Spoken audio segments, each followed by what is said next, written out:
Hey everybody, Old Man Cooking here. We're going to show you how to make something delicious today. We're going to make a chicken fried pork cutlet. Oh yeah, you heard chicken fried steak, chicken fried chicken. We're going to make some chicken fried pork. What we've done here is we put an egg in a bowl and we're going to add a little bit of milk. And also, we're going to add, that's about a half a cup, 3/4 of a cup of milk there. We're going to add a little bit of salt. Not a lot. You can always add salt later after you test it. And we're going to add some black pepper. Oh yeah, baby. That's exactly what we're going to do to it. We're going to get us a fork out here and we're just going to beat the heck out of it. Just whoop the hell out of it, you know what I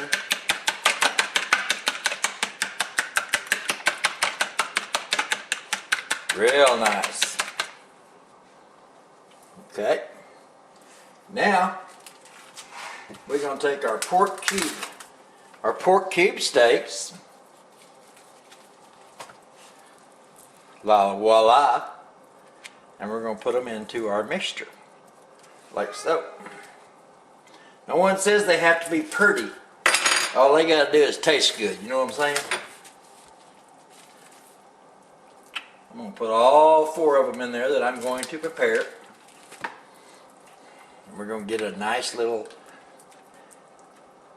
soak. Probably about 10 minutes. Okay. Now I want you to get yourself a 3/4 of a cup of flour and put it on a plate, maybe a paper plate. And what I do is I season it up with salt and pepper and mix it in really good. But I don't put too much salt in it, remember? You can always salt later. And then you just put as much pepper on there as you like. And the next thing I want you to do is put you some oil in a large pan. This is a 12-inch skillet, non-stick 12-inch skillet. And we're going to try to make the oil come up to just maybe a little over halfway up the pork cutlet. Chicken fried pork is what we're going to call it. Chicken fried pork. Oh, yeah. And we're going to bring the heat up to about medium high. And of course you want to check and see if your oil is hot enough. I don't know if anyone's ever showed you this or not, but wood, as in wooden spoon, it actually cooks. So if you put your wooden spoon in and touch the bottom of the skillet and you see little bubbles coming up, it's cooking the wood, okay? So that means it's hot enough. Alright, there we go. Now we've got our 4 pork cutlets put in there. And as you can see, we're not really rapidly frying them really hard. Just medium, you know, a little bit above. This goes from 1 to 10, my stove does. And it's on a 6, okay? Just a slow fry. Because these pork cutlets, our chicken fried pork cutlets, are very tender once they tenderize them. And they are fall apart tender, if you know what I mean. So you can't really handle them very well. They don't look real pretty, you know, but they're going to look really nice when they get fried. And like I said earlier, you want to get the heat up, the oil up right above, just right at above the medium point of the pork cutlets. And we'll fry it till it looks nice and done on that side, and I'll show you. Aren't they lovely? Just cooking along. We're going to have some corn on the cob and some potatoes with this nice meal tonight. You could make mashed potatoes and gravy and all sorts of good stuff with it, but tonight's going to be kind of light, no gravy. Okay, now they have perfect time to cook. I'll turn this small one over here so you can see what they look like on the other side. Oh yeah, yeah baby, looking mighty good. Oh yeah, baby. It's gonna be some good eating here now.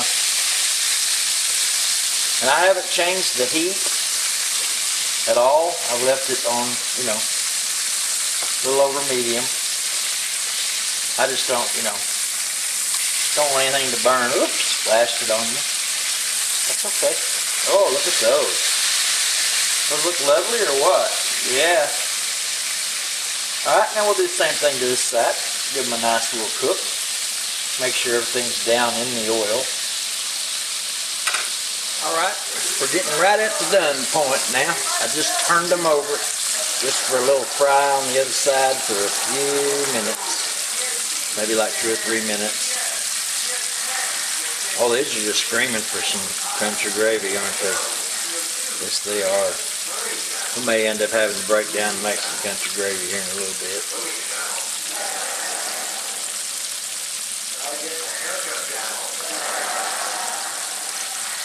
And there you are, folks.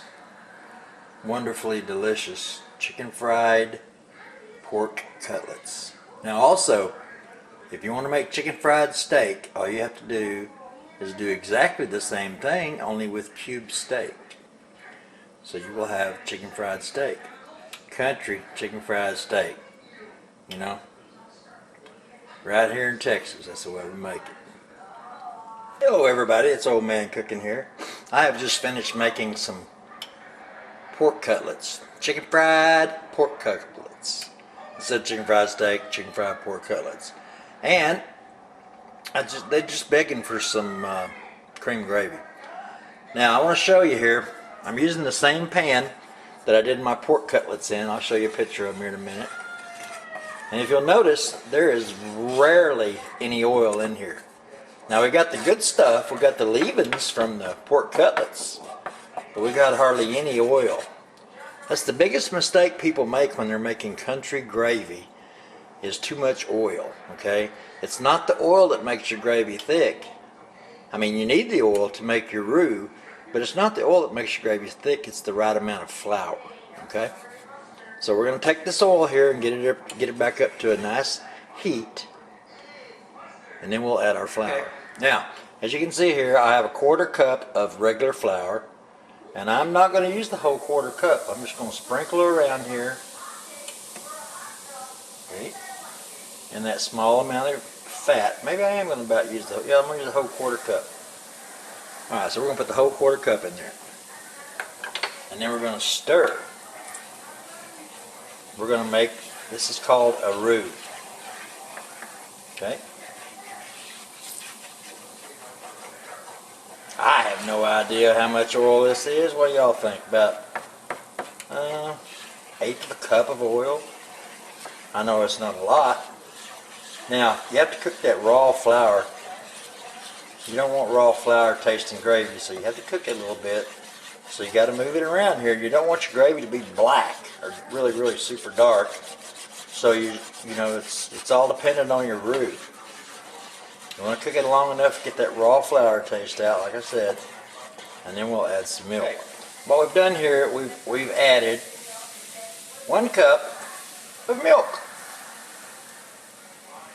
Okay, and you can see the oil, or either the roux, as you want to call it. Now, as that's coming to heat after we've added our cold milk to it, we want to make sure we season our gravy. Okay, a little pepper and a little bit of salt. Remember, not too much salt, because you can always take away, but you can't take away the salt, but you can always add some. So we're still here on the same temperature as we were making the pork cutlets, and that would be just a little bit above medium. And what we want to do is keep this moving around until it slowly comes to a bubble.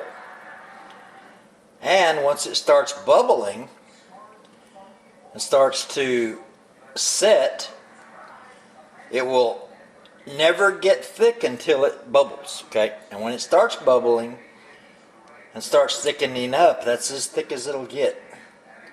So you have to be kind of watch it. I mean, you know what I'm saying? You have to kind of keep an eye on your gravy. Red eye gravy, like Texas red eye gravy.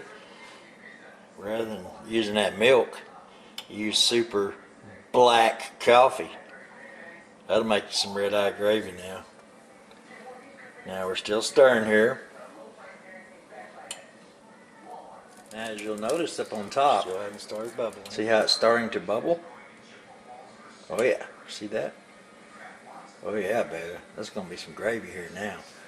So once she starts bubbling like that, you know it's cooking. And remember, it's going to thicken up when you start the cooking, the bubbling process. Or I guess you could call it a simmering process. That's what we're going to call it. It's a simmering process.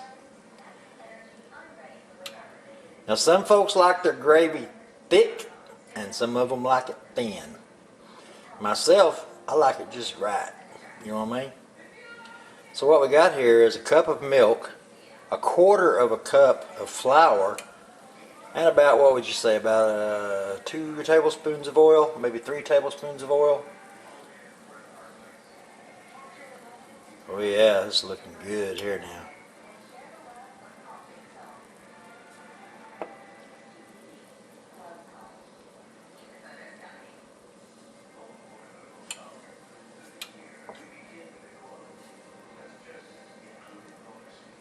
See, if you use too much oil in your gravy, it'll be super oily and nasty, yucky.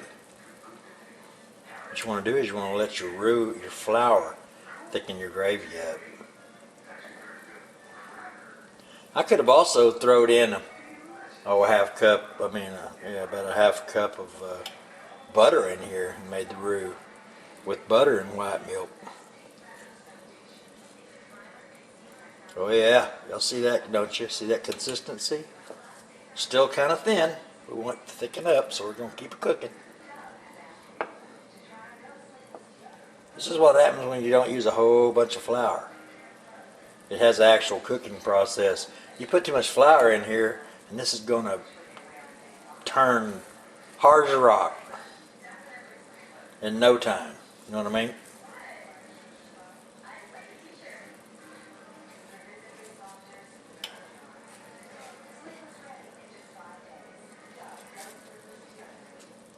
Okay, she's looking pretty good here.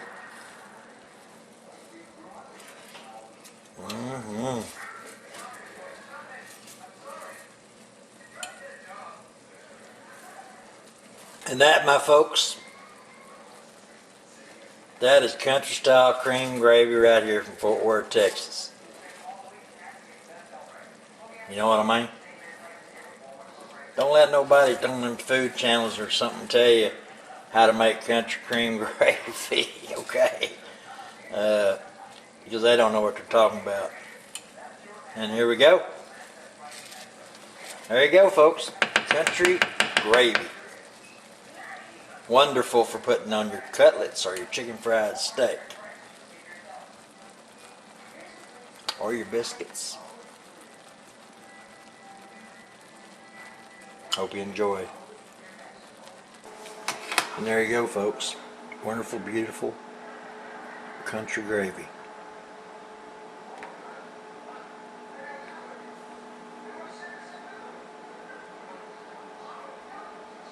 Delicioso. Y'all have a good day.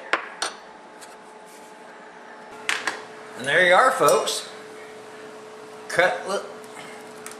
Chicken fried pork cutlet with country style cream gravy. Awesome. I'm telling you.